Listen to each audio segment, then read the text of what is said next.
Ladies and gentlemen, good day and welcome to Max Financial Services Limited Q1 FY22 earnings conference call. As a reminder, all participant lines will be in listen-only mode, and there will be an opportunity for you to ask questions after the presentation concludes. Should you need assistance during the conference call, please signal an operator by pressing star then zero on your touchtone phone. Please note that this conference is being recorded. I now hand the conference over to Mr. Jatin Khanna, CFO at Max Financial Services. Thank you, and over to you, sir. Thank you. Good morning, ladies and gentlemen. Thank you for being part of Max Financial Services earnings call. My name is Jatin Khanna, CFO for Max Financial Services.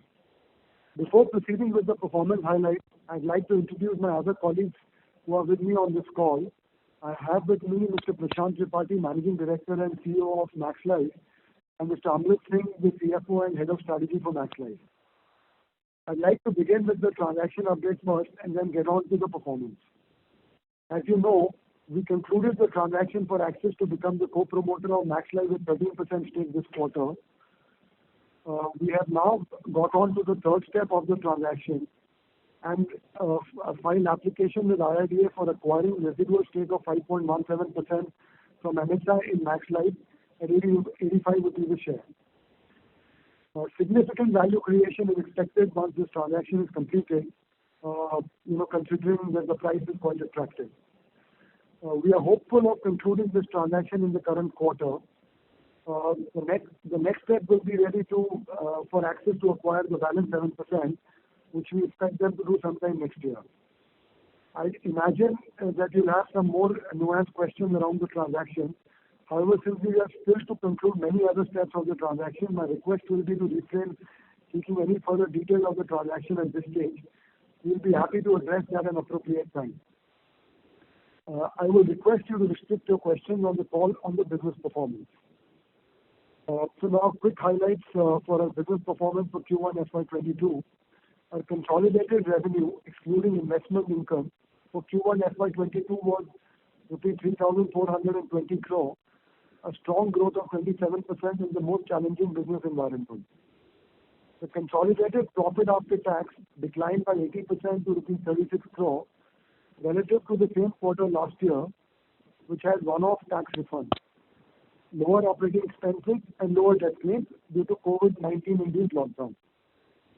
Moving on to the key business highlights for Max Life.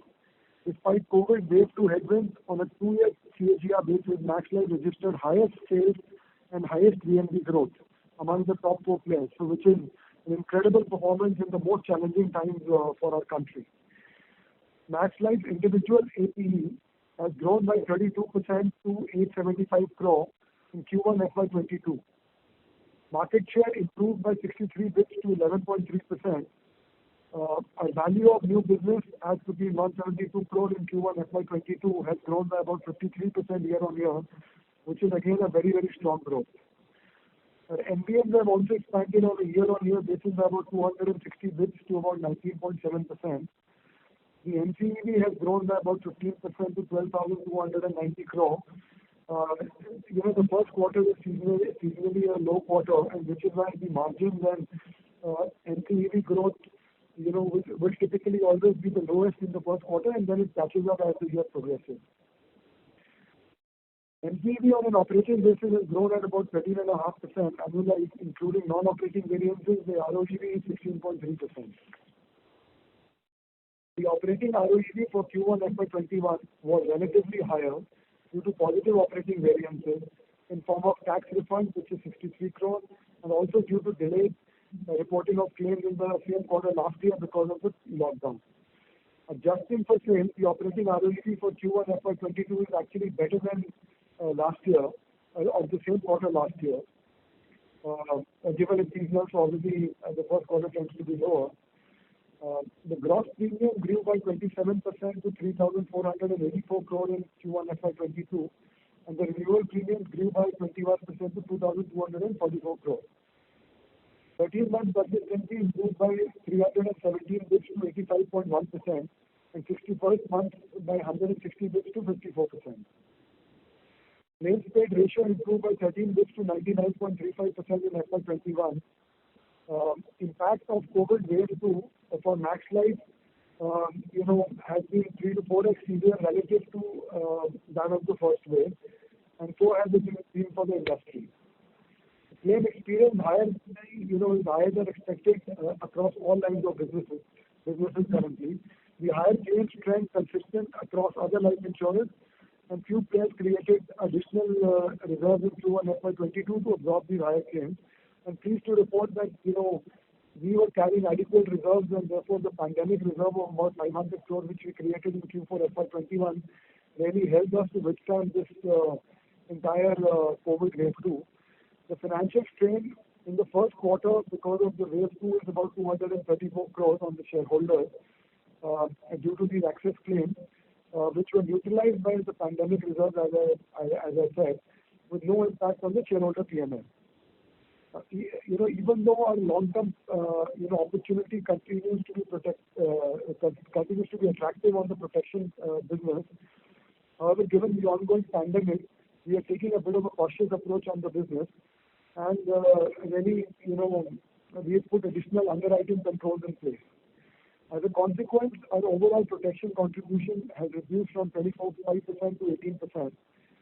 The individual sum assured of new business also declined by 30% in Q1 FY22 due to the degrowth in protection business, while our market share improved to 16.1%. So relative to the others, it still continues to be trend better. Our solvency surplus is about 1,400 crore with solvency ratio of about 197%. Pleased to report that we raised another 500 crores this quarter through a non-convertible debenture issuance, and which has strengthened our solvency margin to about 214%. Our AUM as of June end stood at 94,000 crore, growing at 28% YOY, led by growth in unit-linked funds, and our AUM of 39% and 23% respectively. Max Life is now the fourth largest manager of life insurance AUM. We've also filed an application for pension fund manager license to PFRDA, which is ready to participate in the overall retirement ecosystem, driven by our focus on, getting into annuities in a big way. Max Life improved its ranking by 6 places to 18th among the great places to work for in 2021, and among top 25 best places to work for a second year in a row. For the first time, we've been recognized among the top 100 great places to work in Asia, and have been ranked 55, the only life insurance company in India, actually to really achieve this. So in summary, Max Life will continue its trajectory to deliver strong, of driving strong shareholder outcomes, with Axis now on board as a new JV partner. There's good progress which has been made on the 5 pillars of Max Life strategy with predictable and sustainable growth, product innovation to drive margins, customer centricity across the value chain, and digitization and analytics as a foundation and augment human capital. So really, there's good progress being made on all the 5 pillars of our strategy. Now with Axis partnership having been strengthened and Yes Bank bancassurance arrangement renewed for another 5 years, Max Life is under the process of recrafting its strategic play and has identified the following key focus areas. Leadership in digital distribution across both the sort of spectrum, in the sense that owned assets as well as aggregators and other ecosystems. So we really want to sort of establish a leadership in the digital distribution. We want to be amongst the fastest growing profitable proprietary channels in the country. We would like to consolidate and build our leadership position in protection business, as well as strengthen our position in health and retirement space by providing holistic offerings to customers. And lastly, actively evaluate inorganic opportunities to build distribution and insurtech capabilities. So these will really be our focus areas going forward in terms of how we will want to differentiate and position Max Life relative to the other players in the life insurance space. And on that note, I will hand over to moderator to open the floor for Q&A. Thank you very much. Ladies and gentlemen, we will now begin the question and answer session. Anyone who wishes to ask a question may press star and one on the touchtone telephone. If you wish to remove yourself from the question queue, you may press star and two. Participants are requested to use handsets while asking a question. Ladies and gentlemen, we will wait for a moment while the question queue assembles. Anyone who wishes to ask a question may please press star and one.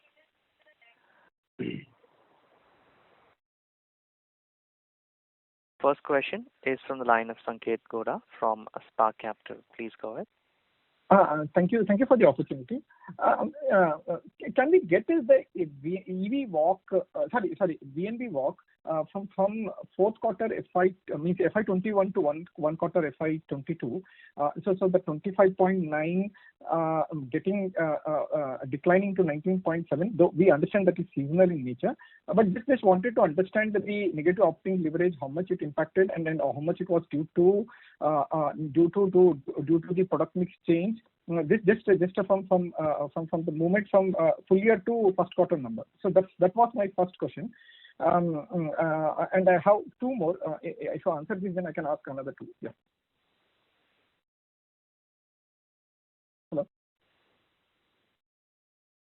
Amrit, will you take this question? Yeah, Sanket. The exact walk, obviously I don't have it offhand, but the large reason for it is the product mix, which actually is a higher proportion of protection, higher proportion of non-par versus how this quarter has been, which has been a bit more over-indexed on ULIPs. And this was also the case last year as well. If you will recall, even last year, same time in the first quarter, our ULIP mix was higher. And as the year kind of progressed through, other product categories actually, the proportion started increasing during the year. And we expect to do something similar even in this year as things kind of move forward. So let me give you maybe a clear number. Adjusted for expense, Sanket, if we were to make adjustment for expense, which means we keep the expense on a run rate basis for the full year rather than lumping it all in the first quarter, because first quarter is generally small, so the seasonality, adjusting for seasonality in expenses, this 19.7 will be somewhere around 23%. So this 25.9 to 23, which is 2.9% delta, is predominantly because of higher ULIP mix. Now, this higher ULIP mix, generally is a phenomena that we see in the first quarter. It has happened last year also. It happened only from our bank channels. As things appear right now, to a great extent, the ULIP bias has been corrected, and we expect that going forward, some bit of that product mix related challenges will be corrected. So sitting today, Sanket, if your question is, and I'm just guessing, your question is, do you have a permanent impact on the margin profile of the organization going forward because of change in product mix? The emphatic answer to that, from my perspective, is no. Okay. Perfect. So you are confident that by end of the year you will be still in the 25-26 range by end of the year with the change in. Unless there is a wave 3 or wave 4. Okay, got it. I think as management we are reasonably comfortable that we will be able to come back to the numbers. This first quarter low margin number is a phenomena that you will see for Max Life Insurance every year. If you go back last 4 years also, you will see the same phenomena. As things stand, the month of July, August, the product mix has been, significant steps have been taken by our bank partners, ourselves, to rebalance the product mix in a manner that the margin will get optimized. So I'm, a reasonable level of confidence that we should be able to come back to margin numbers that we delivered last year overall. Got it. Perfect. And the second question was basically the interest cost on NCDs for the solvency which we have raised. How much likely impact it will be on the margins for EV, because that's a permanent cost which we'll have in our forecast going ahead. So likely impact of it on the margins, if you can just tell me, that will be also useful in that sense. Assuming the product mix remains very similar to what it is at the end of FY21. Amrit, do you have any number? So, Sanket, you know that this is surplus capital only. So obviously we have a strategy of deploying this capital in similar yield generating assets. So this cost drag is actually very insignificant. Because if I have raised it at a 7.5% rate, I will, in the range bound itself, be investing it immediately, and this being surplus capital. So the drag on the financials is actually very, very insignificant. Got it. Perfect. This explains. I mean, even if you were to push really hard, Sanket, and talk about, say, your earn rate, or whether your earn rate will be 7.5 or not, or will it be 6.5? A 1% delta on 500 crore number is like 5 crore. It's insignificant to any. Got it. Fair point. Sorry. Yeah. And finally, we are saying that we are going to increase the prices from July onwards. So is it driven by more because we had one more round of reinsurance rate hardening, or is it because of the divergence at the current price with respect to mortality on our own, without no dictates from the reinsurers, we are increasing the prices? Just wanted to understand the color, why we are approaching that by increasing the prices. It is to factor in some of the price increases from the reinsurance companies, which is what we are now implementing. Okay, so the large part, whatever you will increase in July month, from July month onwards, is largely because of hardening of reinsurance rates, right? Right? Is it predominant? And basically, when the insurance rates go up to when we start to reflect in the price, there is generally a lead time. So that lead time, it took us maybe a few weeks to do that, but now it's been implemented. Fine, perfect. And finally, out of 500 crores, 234 is utilized. You are still sitting on 260 odd crores to take any third, fourth wave kind of a impact on COVID claims, right? No, so let me just clarify. I think this is a very important question that you asked, Sanket, and I will draw the attention of everybody else.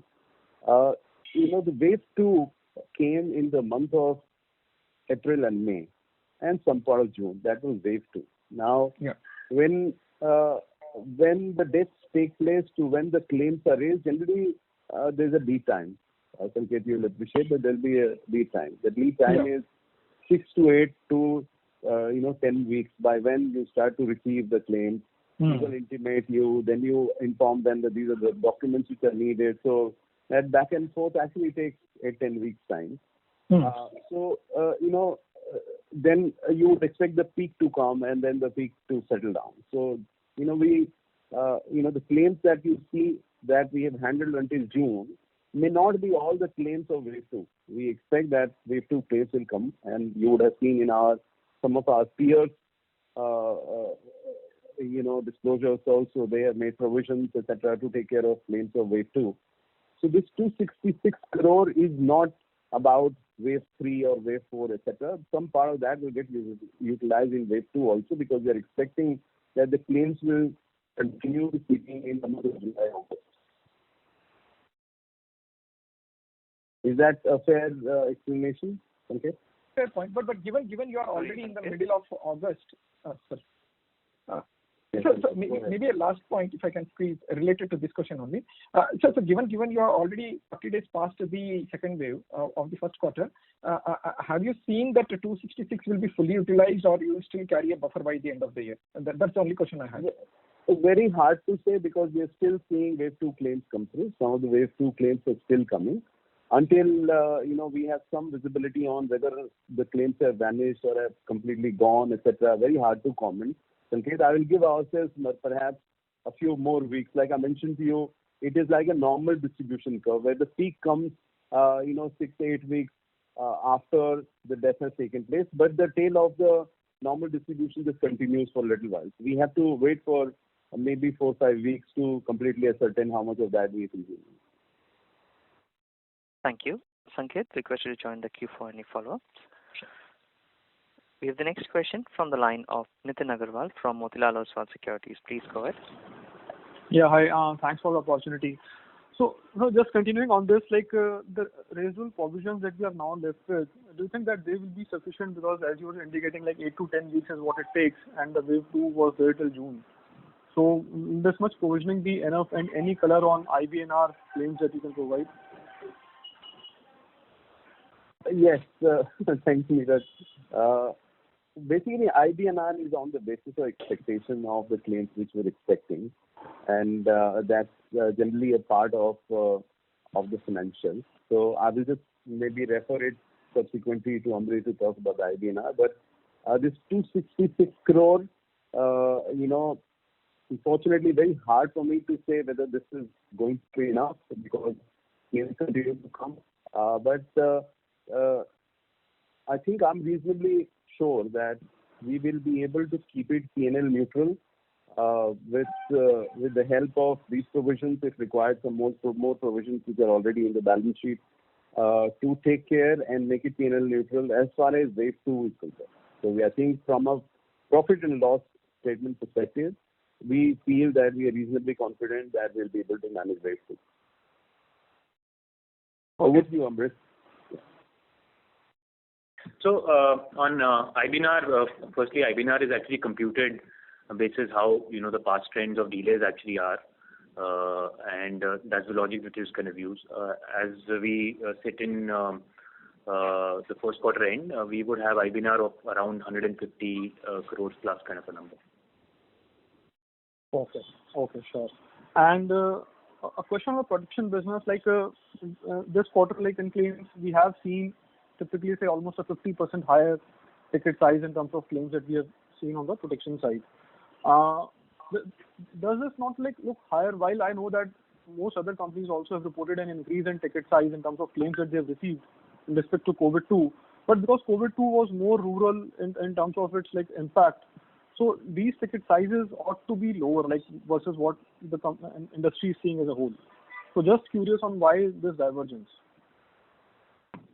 Nitin, actually, so what is your specific question? Are you saying claims on protection have doubled? Or your question is ticket size of protection policies have... Yeah, ticket size. Claims, I understand the impact was much more of COVID-2, casualties were higher. But why the ticket size also are 50-60% higher? Because this time the impact was more rural. Yeah, so it's not a sum assured play, and it's neither is it a market or a customer segment kind of a play. I think that has remained fairly consistent. It is a bit of a mix change which has happened towards limited pay designs, which would have which you can see from a case line perspective. Okay, and lastly on the tariff hike, we have not taken any tariff hikes during the first quarter, because if I look at the average case size, the protection ticket size is up by 35% for the quarter. So have we taken any hike during Q1 also? So we had an introduction of a new product, and Q1 typically is a transitory period also, Nitin. So we had an introduction of a new product, which was at the margin a little higher from a price perspective, not significant, but the significant price hike was taken in the month of July, at the start of the July. Okay, sure. Thanks so much. Thank you. Before we move to the next participants, we request all participants to limit their question to 2 per participant. If time permits, you may join the queue for any follow-up.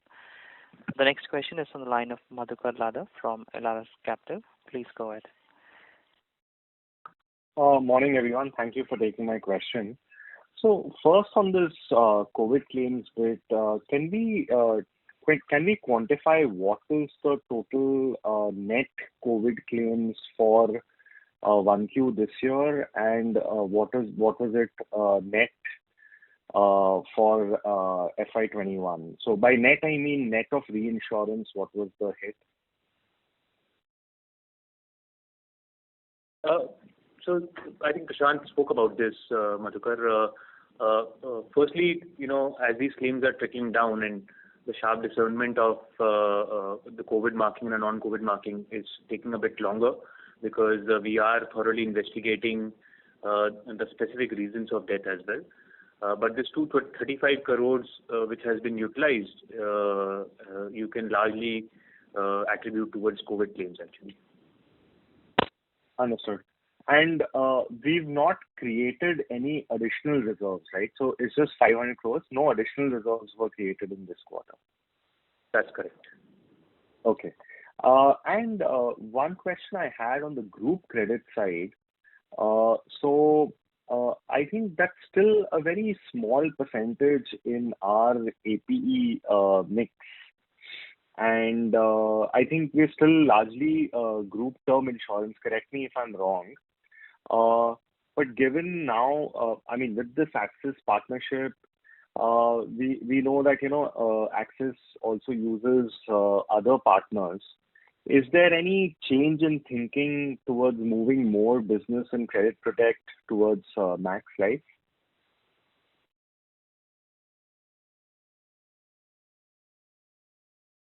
Hello? Yeah, hi. Okay. Because we are all not together in one room, there's a little bit of confusion between Amrit and I, but I'll take this question. Sure.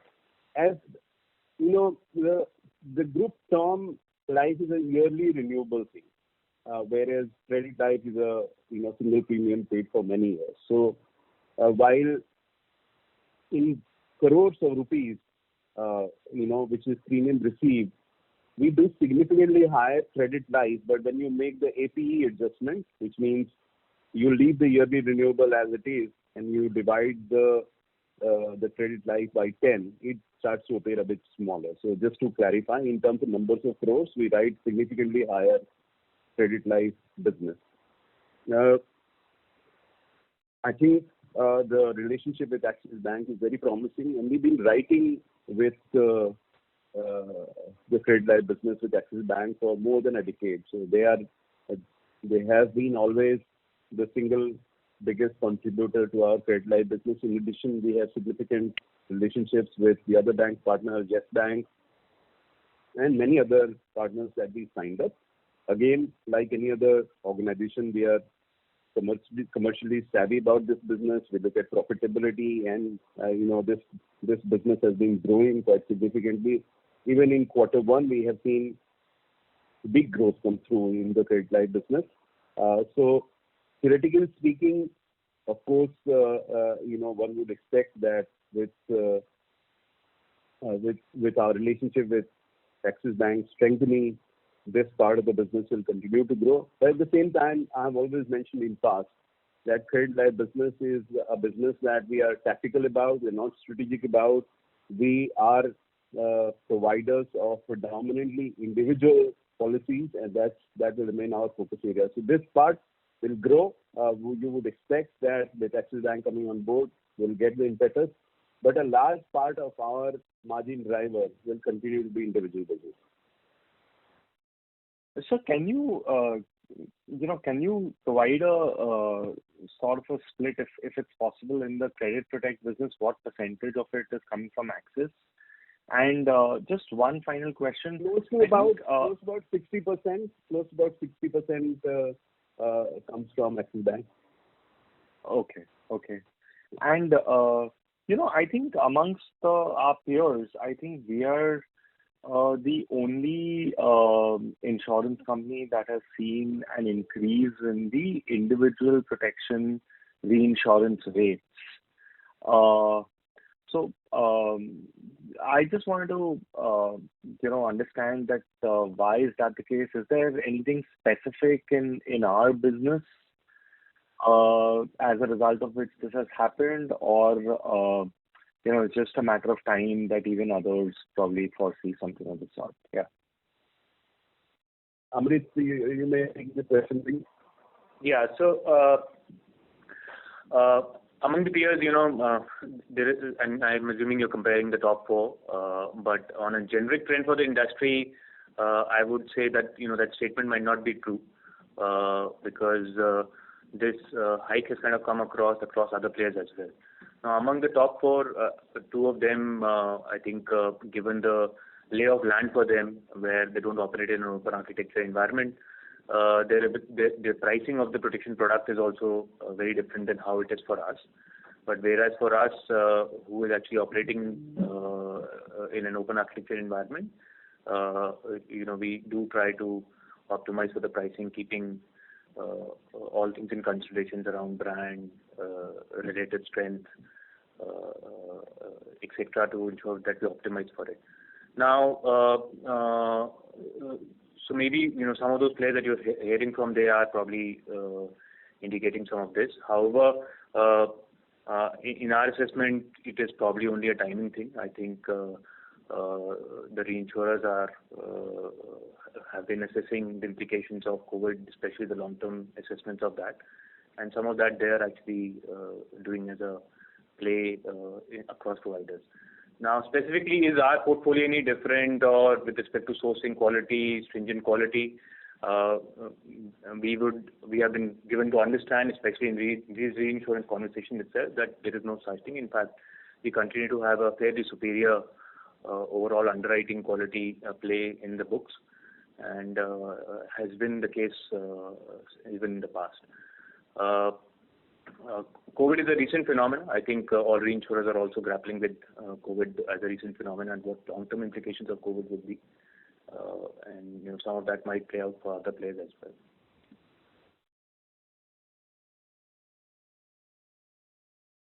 Thank Hello? you. Yes. We'll take the next question from the line of Ajox Frederick from BNK Securities. Please go ahead. Hi, sir. Thanks for the opportunity.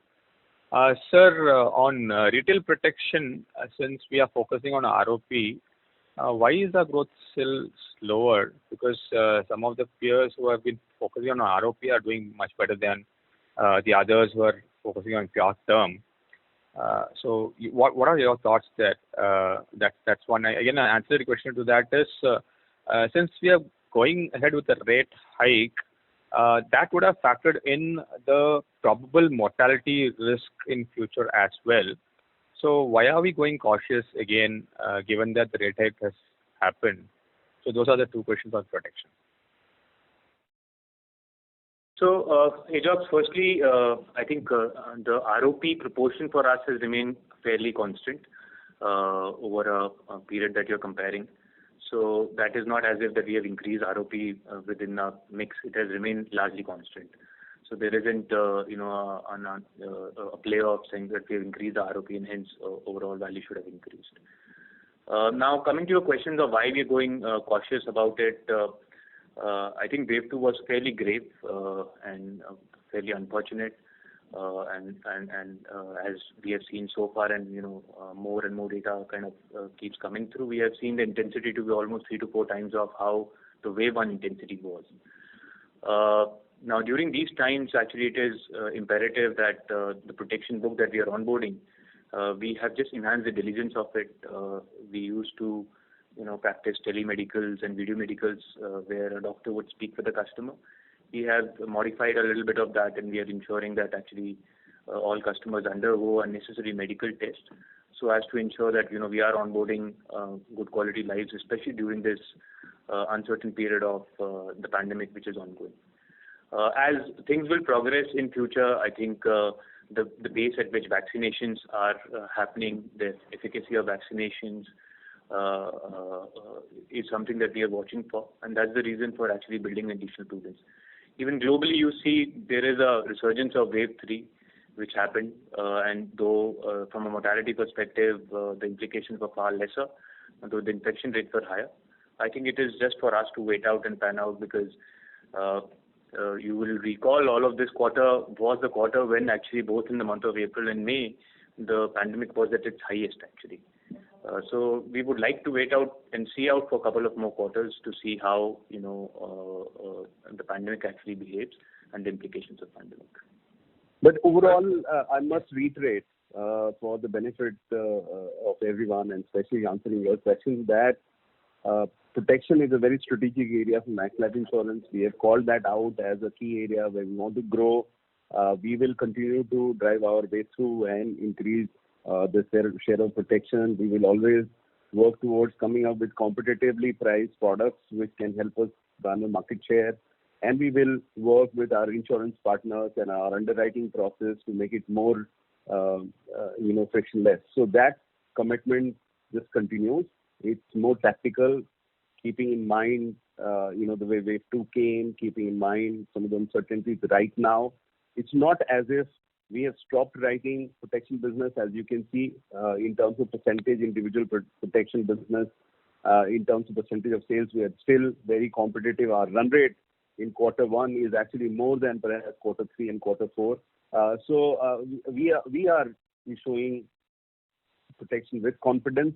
It's just that why isn't it equal to last year in terms of percentage? Predominantly because last year, the demand perhaps was a bit higher than how it is this year, and also our underwriting grids, after having seen the experience of first wave and second wave, and in consultation with the reinsurance providers, are a bit more stringent. Needless to say, that's how it should be. Got it. Just to kind of, I think the 2-year CAGR, Ajox, if you see, is 35% for us on protection business as well. So it was on a high base that there is a decline, but if you see a 2-year CAGR, it's still 35%.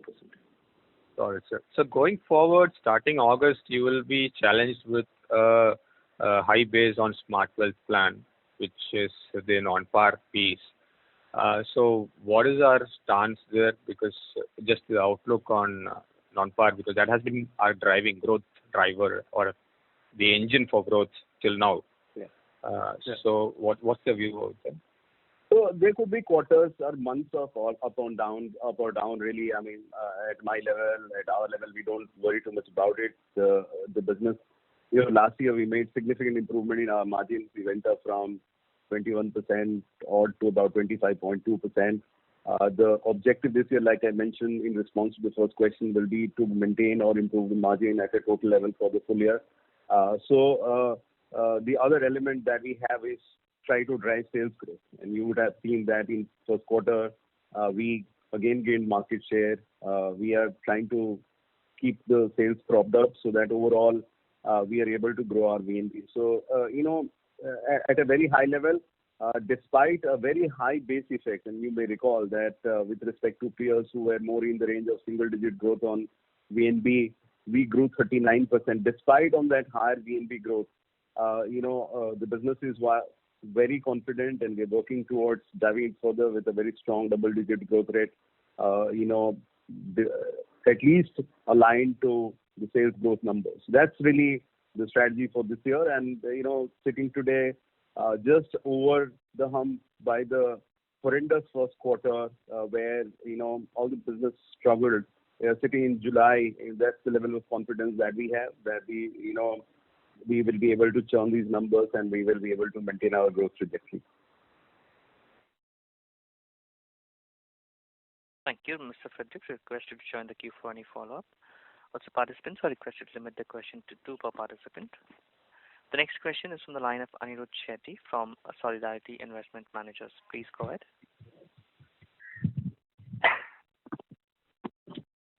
Hello. Yes, Anirudh, please go with the question. Yeah, I have 2 questions. So my first question was more on the group protection business. So we see some of your peers are fairly optimistic about it, while some have become more cautious. Wanted to know your stand on this particular product, and how do you see this growing, and what kind of profits can one assume to make in this business? I can tell you, based on all my experience of close to 15 years in the business, that especially if you're looking at group term life, which is the GTL business, which is employer-employee kind of a business, there may be tactical opportunities for any companies to participate and maybe prop up some bit of recovery or say profit for this year. But I can tell you that kind of profit may not be sustainable, because once the COVID settles and the employers go out in the market to take quotes, there'll be competitive quotes. So really, some of these margins are not sustainable. Now, having said that, is Max Life Insurance quite focused to tactically leverage the opportunity, which through price take more risk? The answer to that is also yes. In fact, in some of our policies, we are trying to do that. But is that a sustainable strategy which will continue to churn huge EV to the companies over a long period of time? I fear that may not be possible. On Credit Protect business, of course, that's a sustainable business. It is similar to individual business, just that it comes in form of group, but it is more individual than group. There, of course, sustainability will be similar to how it is. Okay. And my second question is, I just wanted to understand, I was going through your sensitivity table, and I saw that your VNB sensitivity to reduction in risk-free is -7. So I just want to understand what is the reason for that, And I don't know if it correlates with this, but our non-par book is about 33%. So just want to understand what is our hedging strategy over there. Amrit, you will have to take this. Yeah. So sensitivity, actually on VNB sensitivity especially, it's a mix of the product that you're driving, par, non-par, etc. But and it is a point in time kind of a sensitivity. It does not take into a consequent action that you can take with respect to repricing your products or let's say adjusting the bonus rates from a par policy holder perspective. So if that interest rate had to move, it does not mean that we will end up actually having a decline of VNB of that number, because we will take consequent actions with respect to pricing to ensure that those corrections will happen. So that's the first point. On the second one, on hedging, we used ever since we have been writing a non-par business, we have been hedging this particular business. And at the initial period of time, we used to use tools like interest rate swaps. At this point in time, the dominant strategy for hedging is forward rate agreements. From a capability perspective, as an organization, we have capability to use IRS, IRFs, FRAs, even some experiments on partly paid up bonds, etc. But the dominant strategy in play right now is FRAs, forward rate agreements. And we do hedge our non-par business, adjusting for persistency assumption into the full extent. And this hedging happens actually on a monthly basis. So all the month it gets hedged immediately.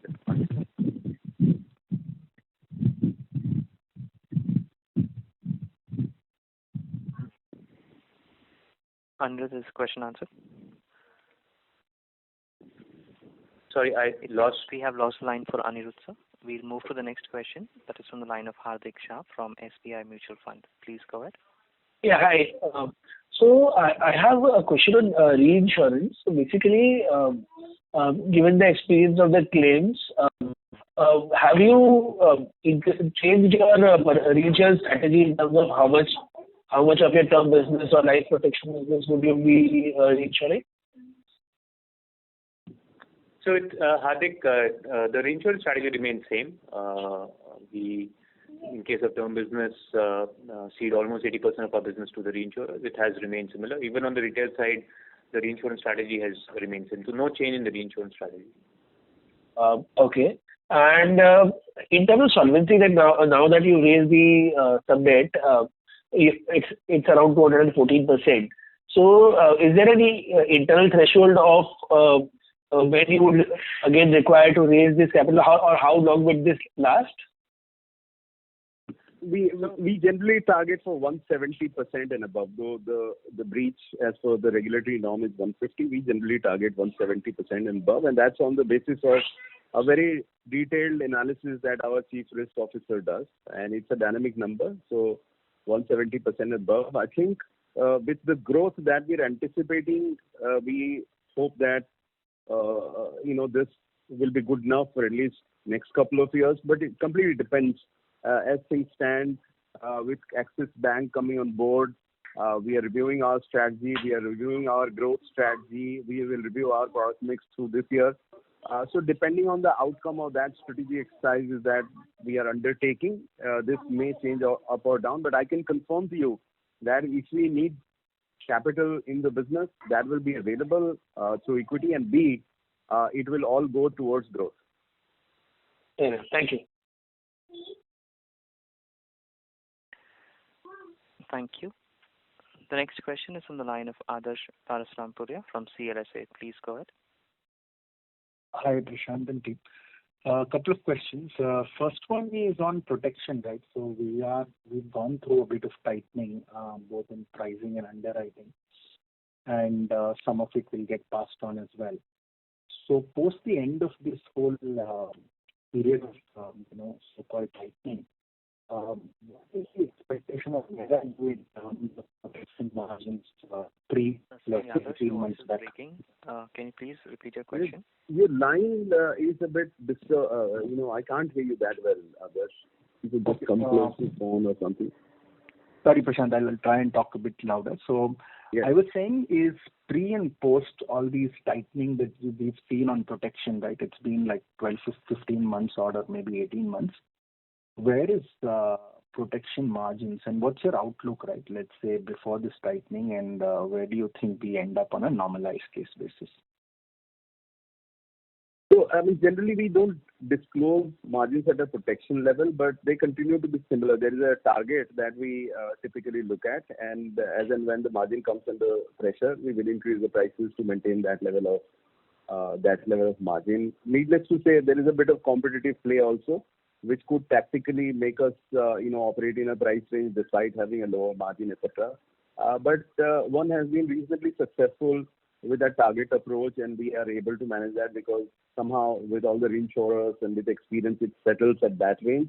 I would like to confirm that on protection, Max Life Insurance will be focused and will look for that kind of margin numbers. And, we experience over the last 4 or 5 years just that we will be able to hit that. As far as price increase, etc. is concerned, that's others, unfortunately, a very, very philosophical subject. For example, the big issue is to determine whether the COVID death claims are one-off or they are permanent. Because if they are one-off, then you shouldn't ideally go as a part of pricing, because you will be penalizing people over a very long period of time, and you will charge them much more than what they ought to be paying, number one. But if it is permanent, then we ought to be increasing the price. But how do you know whether it is permanent? So only time will tell. Perhaps we should be a bit circumspect, continue to monitor, work with insurance companies, look at tactical price revisions. And at this point of time, our belief is that COVID is a one-off and it should get settled. And, with all the reserves, etc., that we typically carry as life insurance company, we need to manage that and hopefully build those reserves again for any such future pandemic if it were to come through. But at this point of time, others, I'm not too sure if COVID has caused a fundamental increase in the mortality profile of Indians, because that will evolve over a period. If that has happened, of course, there's a business case to increase prices permanently. Got it. And the second question, right? So the whole system and even Max has kind of seen margins go up because the non-par mix in the last 12, 15 months have kind of gone up, right? And then now, majority of the players say that there is a point at which you don't want the mix to go up beyond a point, right? Correct. Have we come to that point as a business? And then if that lever is exhausted and on the protection side, we are seeing some, still the industry consolidating a little bit, going through this tightening. What's the lever from a product angle? From a non-par perspective, others from a non-par saving perspective, I've always maintained that we typically target a number of 35%. That's our kind of appetite.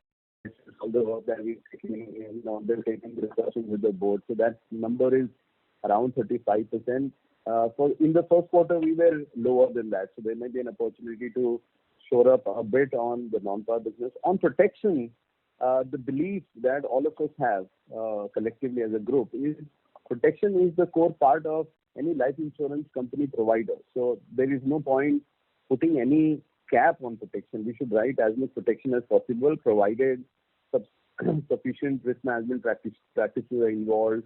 We also hedge our protection book. I don't know if we shared that with you. We hedge our protection book. So overall, we will try to increase the protection share, protection margin. Now, COVID definitely is a one-off event and a pretty severe one, and that's why we are trying to be circumspect about it. But once COVID settles, I think the overall desire and aspiration towards growing the protection business will continue. Got it, Prashant. This is helpful. Thanks. Thank you. The next question is from the line of Abhishek Saraf from Jefferies. Please go ahead. Yeah, hi. Thanks for the opportunity. Most of my questions have been answered. Just wanted to understand on this the claims that we had, 236 crores. So basically, we are seeing that those are the net claims, right? And since we are kind of reinsuring around 80% of our books, so gross claims could have been in the handle of around 1,300 odd crores. Is my understanding right on that, sir? 1,300 crores, Abhishek. Where did you get the number, 1,300? We are kind of reinsuring 80% of our. That is only for the protection business, Abhishek. There is other parts of the business also, the savings part of the business. So overall, it's close to 50-50 overall. Overall 50-50. Okay, so on total basis, so this 235 crores is net that we have means that we have retained on our book, and which is like net of what would have been passed on to the reinsurer. Yes. And the back is 260 odd crores is also on a net basis. So that understanding. Okay. Yes. Okay. So and that's fair. And the second question was on the protection price hike. So probably I might have missed when it was discussed. So what was the quantum of price hike that we took, and did we take it across all of our protection products or few of them? And in this line, means we also have been hearing that on group side, protection price hikes have been coming. So if you can just share that what has been our experience on the group side as well in terms of price hike, and if a number that you can share, that will be quite helpful. So first question on the individual side, Abhishek, we actually deploy, pricing is a bit of an art and science that has to be kind of played through, and it is actually done across sum assured, age groups, the variant of the product, the length of the product, etc. So there could be certain places where there will be a very nominal hike, but it would have range anywhere between, let's say, 4 to 8% kind of a number happening across cohorts of our products. But it's giving a single number will always be very difficult. It's actually a triangulation of multiple things which happens on the price hike that is typically done. Now your question was on group. On group, term life business obviously has gone through a significant price hike. Term life business, as you are aware, is a single year business, and you kind of cover for a single year risk that is in play. And in single year business, given the pandemic situation, those price hikes have to be done. And even as part of our business, all the policy that we are pricing for the eventualities that could be there, and that's how the group term life pricing is happening. Credit protect policies, we are in conversations. Again, this will be dependent upon individual account. So there is no single number that I can speak about the group credit policy. It will be dependent upon the kind of book, loan, years of the underlying asset, and also the kind of profile of customers that they deal with. So it's a varied number. Needless to say, as Prashant mentioned, it's a commercial enterprise which is trying to also ensure the profit profiles are protected. So those decisions are made basis some of those considerations. Thank you. Our next question is from the line of Nischint Chawathe from Kotak Securities. Please go ahead. Yeah, hi. You seem to be, alluding to the fact that you might go a little slow on protection business over the next couple of months, and there is some kind of a base effect that is playing out on the non-par side as well. So, what gives you, confidence to maintain a sort of a flat or a 26% kind of a margin for this year as well? Because this question is coming again, I just gave a clarification saying that if you were to look at our margin last year, and because that's being discussed many times, we hit about 25.2% margin, and quarter three were really good, quarters for us to do significantly higher margin business. We increased the proportion of non-par, etc. So from that perspective, your observation on overall margin profile appears logical, but we understand that this year we are growing year on year on our sales. When we grow on sales, there is the VNB increase that comes if we are able to maintain the margin. Number two is the trend that I'm seeing already. I mean, we just finished July. July numbers are not audited, etc. I can't share that with you. But that number is closer to the number that we did for the entire year. There is an increase already taking place. The third one is we are not going slow on protection. If we were to see our protection versus competition, I think we are going strong. Maybe it is a bit lower, but other people have gone significantly lower, and with that virtue, on our direct channels, on aggregators, etc., we continue to maintain the pole position. So, it's just that it is taking a bit longer to issue, etc., but we're not going slow. And if you were to look at last year, you would have seen that starting from quarter 1, quarter 2, quarter 3, quarter 4, the overall protection as a percentage of our sales was going down. So, in a way, how the future will unfold is going to be similar to how it was last year. In view of all the parameters that I mentioned to you, we are confident about maintaining the margin at a full year basis. Again, there will be quarters when it will go up or down depending on how it was last year. But overall, for the full year, we are reasonably confident of being at the same level or better than how we were last year. Perfect. And what kind of an AP growth, would you be kind of, expecting for the next? That's a great question. Actually, we grew 19% year on year. It was a very difficult year. We significantly captured market share. So we are on a higher base effect, and I like to highlight that to everybody. On that, this year, so far the growth has been robust, and I'm just hoping that we are able to repeat similar or better performance than last year. Very hard for me to comment the exact percentage because we are not sure. But one just looks at the inputs. Our own channels have started to grow back much stronger just after the wave 2 got finished. Every month I'm seeing improvement in the growth profile of our own channels. We have our new promoter who has been our distributor for a long time. They are promoters. They are participating in the value, well-being, governance of the organization. So one would at the input level expect that we will get tailwinds from there. And overall, we have a base effect, favorable base effect playing out from Yes Bank. So I think at an input level, I feel very comfortable of our growth prospects, especially on sales level.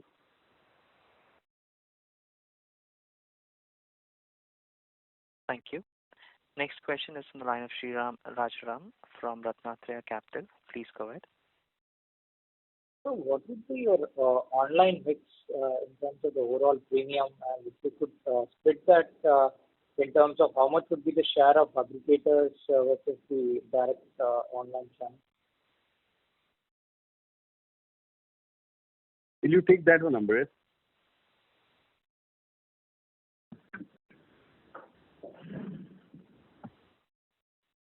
Yeah. Sorry, Prashant. The line was on mute and I was speaking with myself. The online business for us actually has grown, at around 51% over last year, and a 2-year CAGR also of around 41%. It would be of our business around in the range bound of 2% in this quarter. Also, the question on mix, we actually do, it's more like a 50-50 kind of a sourcing. 50% happens through our own digital assets, which is, the consumer landing onto a Max Life Insurance page, and 50% happens through the aggregator ecosystems and other ecosystems that are in play. We typically have participated only in the protection business in this particular category. That has been our focus area. And always have, we have been assuming leadership position from a market share perspective in the online protection space. That's helpful. Just to add, would that mix largely remain the same going forward? 50% from own and 50%? Sorry, say that again. I just lost you. No, would that mix largely remain the same, 50-50, in terms of the online? I think because the opportunity and the pace at which this channel is growing, that opportunity remains, and both of them grow at a very healthy CAGR.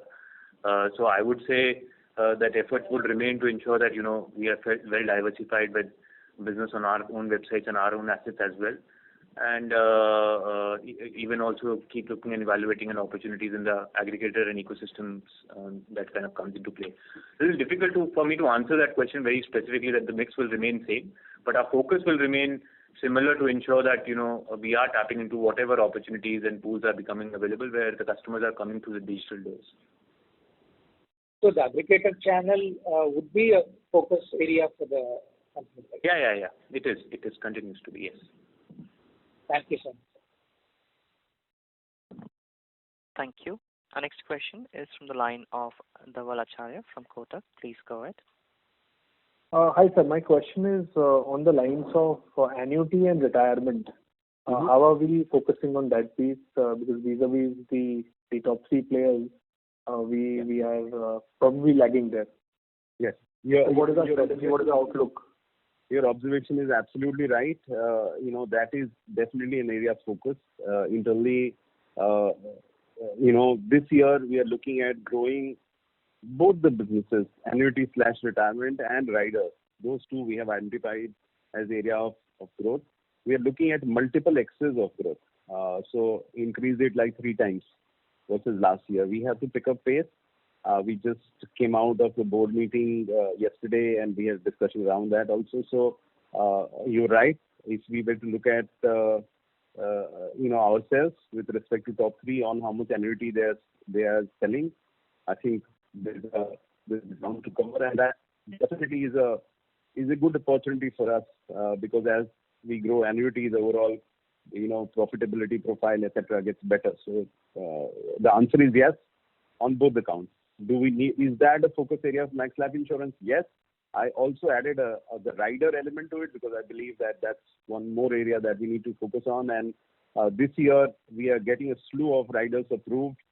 There is significant focus, and for the first 3 months, the rider attachment has gone up manifold already.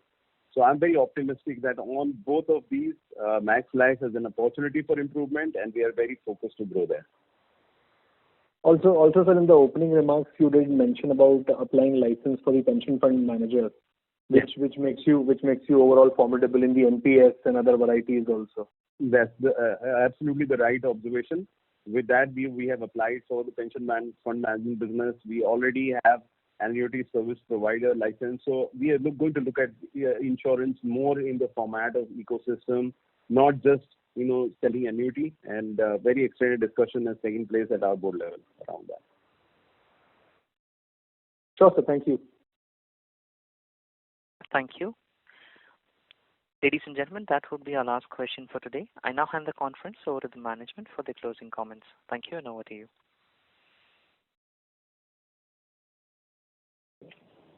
So thank you, ladies and gentlemen, for being on Max Financial earnings call. We look forward to more such interaction in the future. Thank you once again, and goodbye, and have a good day. Thank you very much. Ladies and gentlemen, on behalf of Max Financial Services Limited, that concludes this conference. Thank you all for joining us, and you may now disconnect your lines.